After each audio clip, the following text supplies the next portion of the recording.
some way towards contrition. Well, as ever, you know, with protests are the tip of an iceberg. I can't remember who it was, some civil servant said to me that probably for every one person on the street, they reckon that there are 10 behind them who more or less think that they've got a point.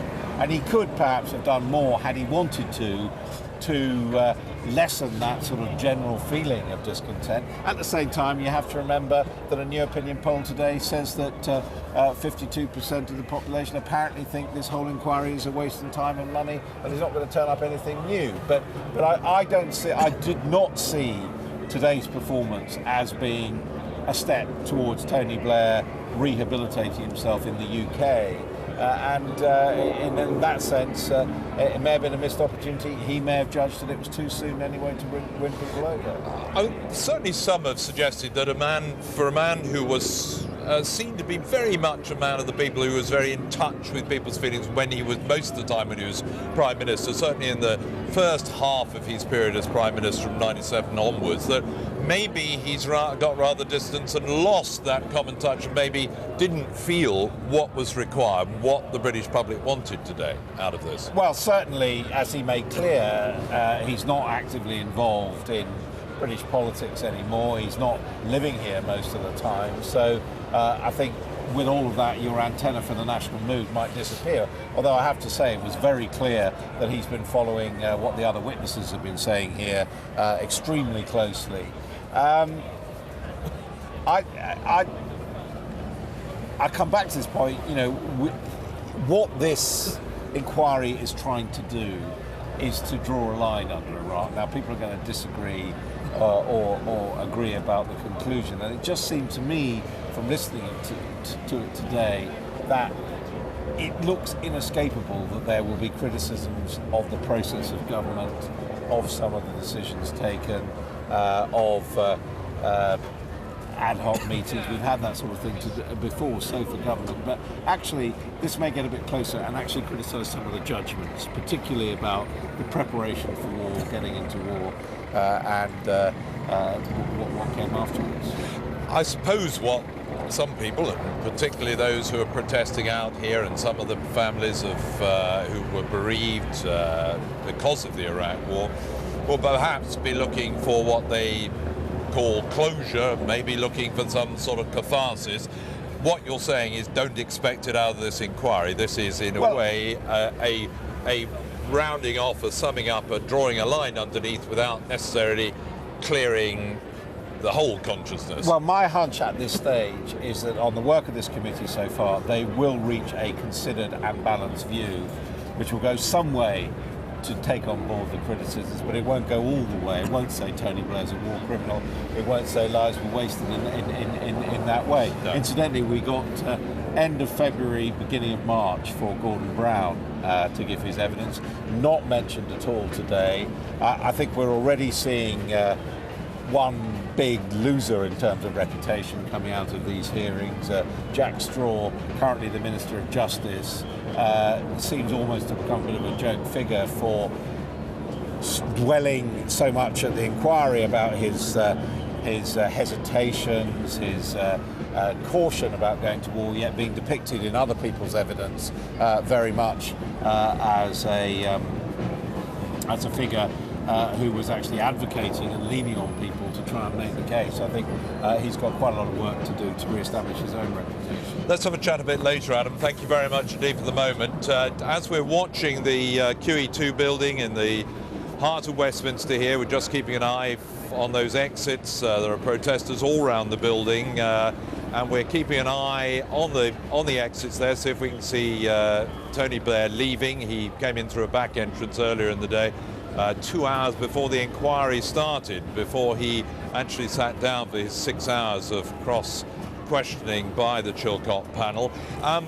Whilst we're watching those pictures and keeping an eye on what's going on here, let's pop across to our reporter Ursula Errington, who got a chance to chat to one of those who was inside observing the goings-on today. Ursula. Jeremy, the police are trying to empty the building of the approximately 800 people who came to listen to this afternoon's session when Tony Blair was giving evidence. Some of those were family members who lost relatives in Iraq. Others, though, were ordinary members of the public who around 10 days ago put in for tickets for the chance to come and in many respects witness what they considered to be part of history. One of those is the lady that joins me now. She's travelled down from Edinburgh, where she is an artist. Fiona Forsyth, what did you make of Tony Blair's evidence today? Well, I thought on the whole it was quite disappointing, as I felt that he took a long time, an over long time, to answer some of the questions, which he answered very repetitively.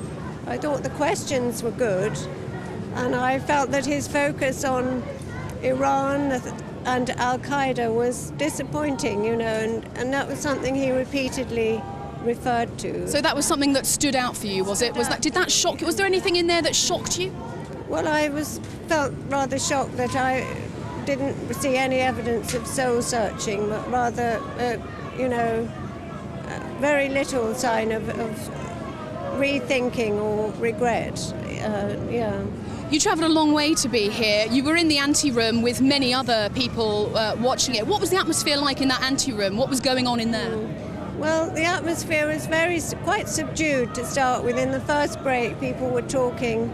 There was quite a lot of talking, and then there were responses whenever one of the inquiry made a good question, and so there was laughter on several occasions when Tony Blair maybe found a question a little bit difficult to answer, or. Did he answer the questions that you wanted him to answer? Well, I wasn't there this morning, so I don't really know what was asked this morning, but one of my main questions I would have liked was what place regime change had in the force of going to war, and they didn't ask that question this afternoon. He said he thought regime change had been worth it, but as a wish to go to war to achieve that, that wasn't put as a question. And what did you make of his demeanour? There are those that said this morning he appeared quite nervous, but certainly he seemed to grow in confidence as the day went on, I thought. But what did you make of it? I thought he was nervous. I thought he was he never seemed to look at the questioners. He seemed to look into the sort of inner distance where his, looking for inspiration in his beliefs inside himself rather more than actually facing them sort of eye to eye, as I think the other people who've been questioned appeared to do. Fiona, thank you for your time today. Safe journey back to Scotland. Well, that is just one of the members of the public who was inside the building listening to around 6 hours of testimony from Tony Blair today. We'll try and grab some more for you here on Sky News and get more reaction for you as the evening goes on. Jeremy. Thanks very much, Ursula. Talk to you in a minute. And talking of somebody who's been watching inside this afternoon, James Sadri joins me now. So you sort of got a lucky ticket to get in. What did you make of it? I was really disappointed, actually. I thought the inquiry would be much more kind of digging into Tony Blair and investigating the things that he was bringing up. And I thought he managed to spin the inquiry a little bit and actually turned it into this belligerent platform for talking about Iran and all these other things. So I was quite surprised. I gather you couldn't quite hold your thoughts at the end there. You felt you need to call out loud? Well, I wasn't intending to say anything, but I think the question was put to him whether he had any regrets at all, and this is after he admitted that 100,000 people had died, and obviously there are estimates that number's bigger, and he responded that he didn't have any regrets. And that, to me, I just couldn't really believe it. I was just incredulous, Surely you have, even however small it is, some sort of regret. I mean, when you went, I know you've been working in the region. You were saying you've been working in Syria, working with Iraqi refugees, so you're pretty plugged into the region of what people think. So, did you come here with a set view? Are you definitely anti-war? I mean, it's not really about being anti-war or pro-war. It's just what I was interested in today was the logic of Tony Blair, what's going on in his mind. And as somebody who knows the region, it was very clear to me today that he is really operating outside of the kind of rational spectrum on kind of Middle East political analysis. And, you know, the stuff he's talking about Iran and Al-Qaeda being the reasons that things are happening in Iraq was just, yeah, just didn't really seem to Well, I fit. mean, at the end, when he was asked if he had any regrets, which is the moment you found it, you couldn't quite stifle your thoughts there, he said, well, you know, we may not know in the end whether the price was worth it, but there are improvements. People think things are better. From the Iraqis you talk to, I mean, what sense do you get of how they feel it's gone and whether 2003 was worthwhile? Of course, you know, it depends on who you talk to. You'll always find people who say the situation now is a bit better than it was a little time ago. But the vast majority of people I've spoken to are from, you know, the millions of families that have been completely destroyed, you know, either by refugees or whatever in this conflict. So I think it's very difficult to justify that and have no regrets. And, I mean, just a final thought. Do you think that what's going on in here over the many months, I mean, this is obviously the most dramatic day so far, will eventually draw a line under it all, or do you think that many questions are going to be left unanswered, many sores left open? I think that we'll draw a line under it if we can fully learn from it and make sure this kind of unbelievable mistakes don't happen again. But seeing what we saw today, you know, personally, I'm not confident at all that at least Tony Blair on that level, on a personal level, has learned anything from this process. James Sadri, thanks very much indeed.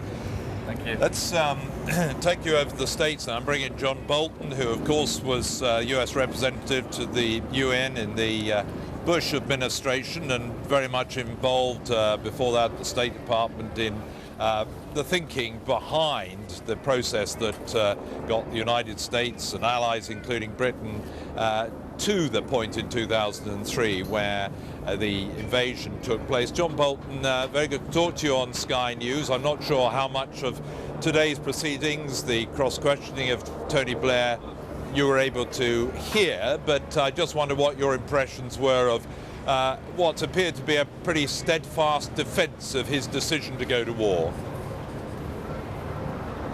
Well, I think he should have a steadfast defense. I think it remains the right decision. I think the overthrow of Saddam Hussein and the Ba'ath Party in Iraq has left the world a much safer place.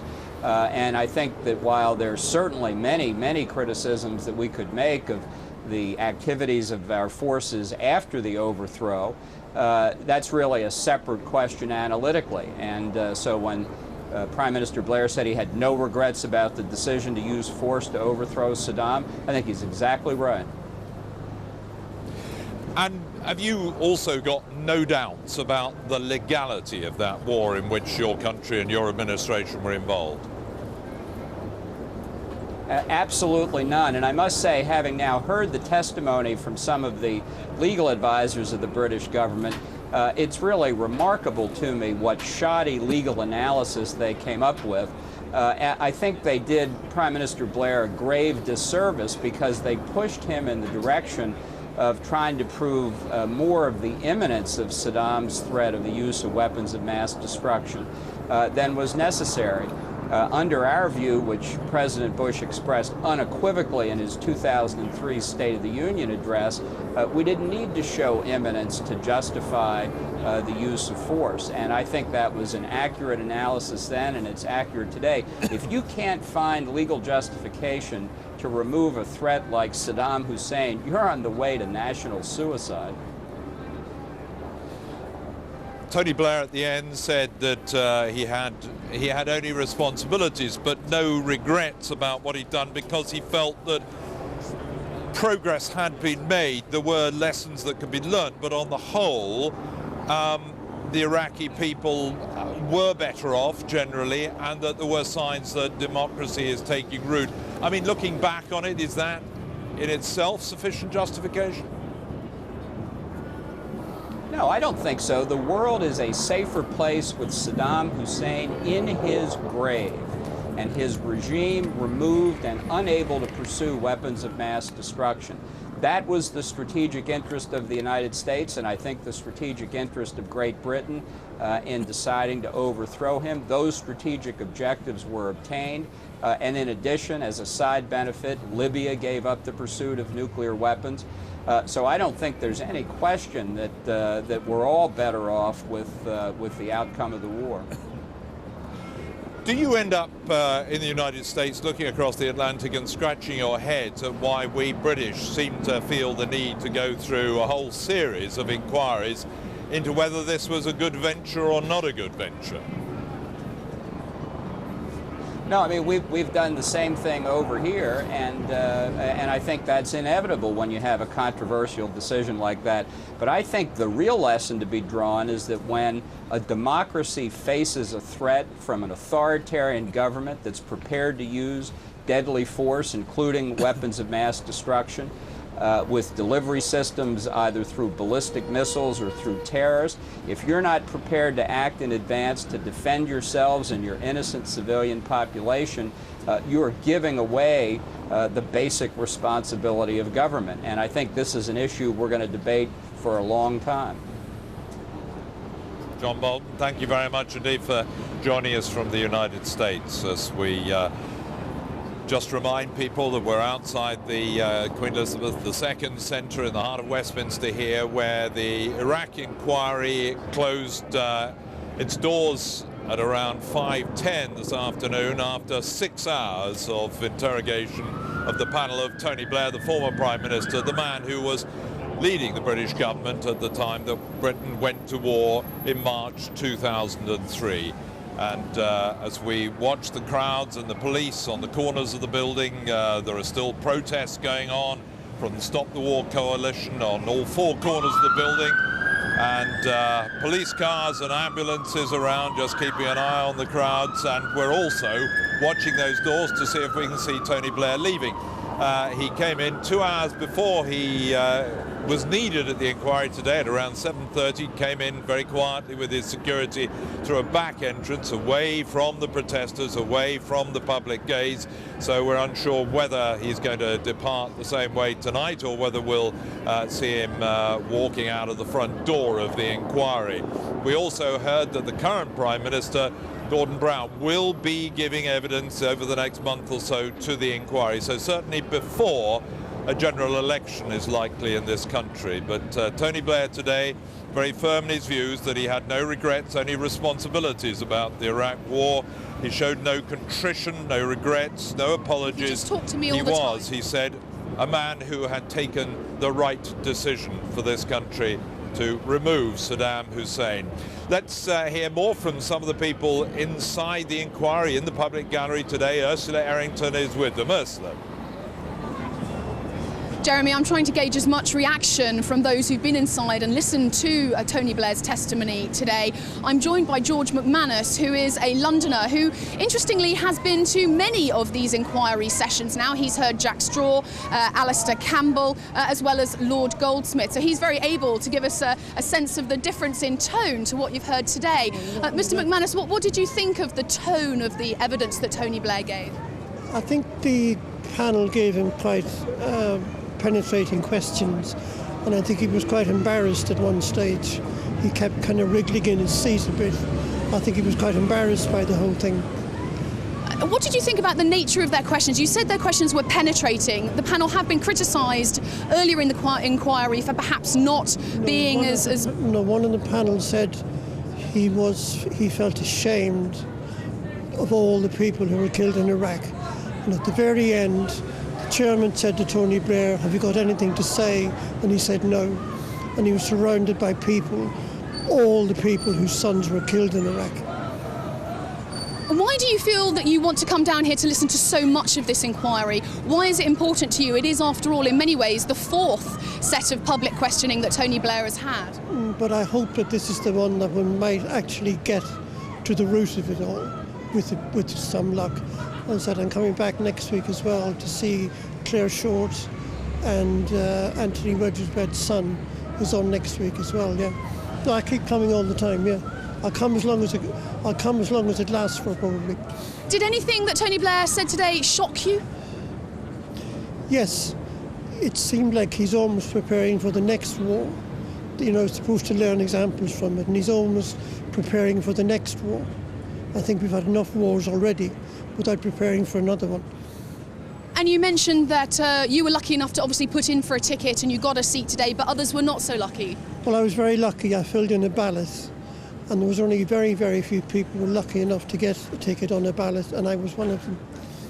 Thank you very much for your time today. Thank you. Interesting, Jeremy, that a common theme from those that we are speaking to is that they were quite shocked by Tony Blair's continued reference to Iran and potentially the threat that Iran poses in the future. Back to you. Thanks, Ursula. Let's bring in Adam Bolton, our political editor. Ursula was just making the point that quite a number of those people who've been inside listening in the public gallery were quite taken aback with how vociferous Tony Blair was about Iran today. You know, this seemed to, you mentioned it before. Just put this in context for us, if you will. Well, Tony Blair did point the finger of blame away from himself for basically the fact that there had been conflict in Iraq. On the sort of breakdown of diplomacy, he fairly and squarely blamed France and Russia and said, look, they changed their position, they made it impossible to continue. But the aftermath and the the uprising and the big increase of civilian casualties all the way through till about 2007, 2008, he said that in planning they hadn't considered two factors. One, that Iran would make mischief, that would get involved with the al-Sadr army and the Shiite insurgency element. Two, and this may surprise you even more, that al-Qaeda would see an opportunity to get involved in Iraq. He said they didn't foresee that, let alone foreseeing the fact that effectively, because they had their own interests, al-Qaeda in chaos, Iran in a weak Iraq, that they would actually effectively work together, even although they're often seen as being very Curious thoughts when you bear in mind that with Saddam in charge, you almost certainly wouldn't have had al-Qaeda within the borders of Iraq at all, and with Saddam still in power, Iran presumably would have been tempered in a way, having a bit of a nasty neighbour. Yeah, I mean, I have to say, I did feel that there were one or two moments where Mr. Blair was kind of addressing his international audience, if you like, you know, when he spoke passionately about the special relationship. And I did feel that in talking up how serious he thought the threat from Iran was, how we had to get real about this and all that, he was more on a Washington agenda than a London agenda to a certain extent. Not, of course, that it's not regarded as a serious problem here as well. Donegan, back to you in a minute, Adam. Thanks for the moment. Let's just remind you, I think it's a good time to just sort of remind you of one or two of the sort of headline points that Tony Blair made today under cross-examination from the Chilcot Inquiry here at the QE2 building. Here's what he had to say.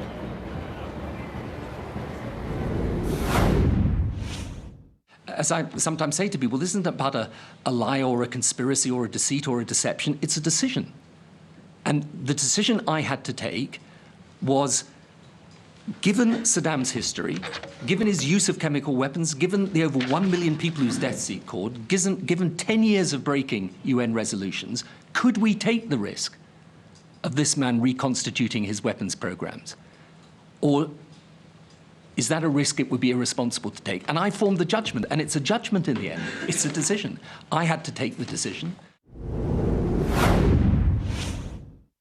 Up to September the 11th, we thought he was a risk, but we thought it was worth trying to contain it. The crucial thing after September the 11th is that the calculus of risk changed. It's a mindset that indicates this is a profoundly wicked, I would say almost psychopathic man.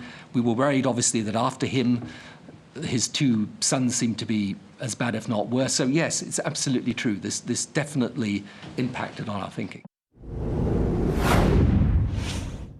We had begun military preparations even before we got the first resolution, the 1441 resolution. We had to do that, otherwise we'd never have been in a position to take military action. But let me make it absolutely clear. If Peter, in the end, had said, this cannot be justified lawfully, we would have been unable to take action. They had the readiness. I think there was something like 250 different urgent operational requirements that went into this. All of them, I think Kevin Tebbett told you this, were properly met. And incidentally, had anyone at any stage come to me and said, it's not safe to do this because of the lack of proper military preparation, I would have taken that very, very seriously indeed. But they didn't, and they got on with it. In the end, it was divisive. And I'm sorry about that. And I tried my level best to bring people back together again. But if I'm asked whether I believe we are safer, more secure, that Iraq is better, but our own security is better, with Saddam and his two sons out of power and out of office than in office, I believe indeed that we are. And no regrets? Responsibility, but not a regret for removing Saddam Hussein. No regrets, Adam Bolton. He had a chance to say what he thought, put it all square at the end. What did you make of that? I mean, it was certainly the most dramatic few moments of the whole 6 hours, wasn't it? Yes, it was, and it was no regrets. Obviously, there was the opportunity to talk about the casualties, the human consequences of what happened, but there were also a lot of questions about the way in which it had been handled within government, about the relationship with the Americans. So there are a lot of ways in which he could have said, well, actually this didn't go as well as it might have done. But Mr. Blair stuck to his guns. It was quite a powerful closing speech that, you know, ultimately he believed that he had done what he should have done to protect the national security of Britain, that Saddam Hussein would have turned into a big threat. But it obviously, since he got heckled, wasn't what at least some of his audience wanted to hear. And I suspect was a missed opportunity to a certain extent, in as much as even if you are a loyal supporter of Tony Blair and you would vote for him again, you probably think that there are one or two things that were mistakes, and perhaps he could have conceded that, but he decided not to. Let's go straight across to Ursula again. I think talking to one of those family members inside the inquiry this afternoon. Ursula? Jeremy, I'm joined by Teresa Evans, whose son, 24-year-old Lance Bombardier Llewellyn Evans, died on the first day of the invasion in a helicopter crash. Teresa, you felt very strongly about today. In fact, you really had your say at the end of the session, didn't you? Yes, I did. As Tony Blair got up, and which I was very, very upset, because I'll be honest with you, he did not say anything about our loved ones at all.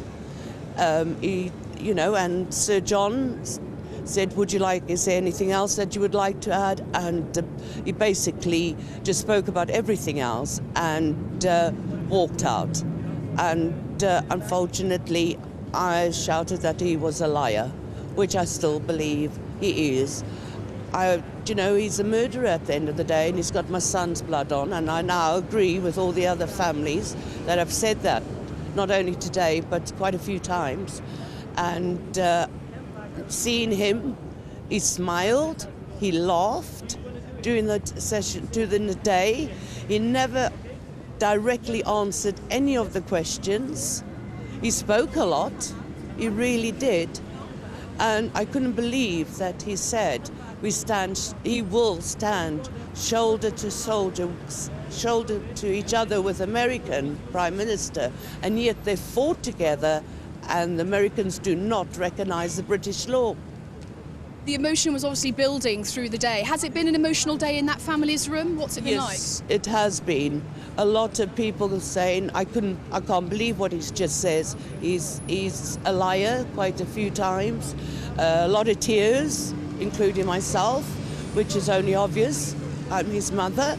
And I just could not believe that a man was a Prime Minister of Great Britain, of our country, and yet he lied. He couldn't look anybody in the face, not one of the families. And I just couldn't believe the way he was behaving today. And the way he spoke was like he was in Parliament again. Teresa, thank you very much for your time today. Clearly it has been a very emotional day for many of the family members here. For them, this doesn't really give them closure. It is just another point in history. Many of them feel they still haven't had the answers to the questions that they wanted to ask. Back to you.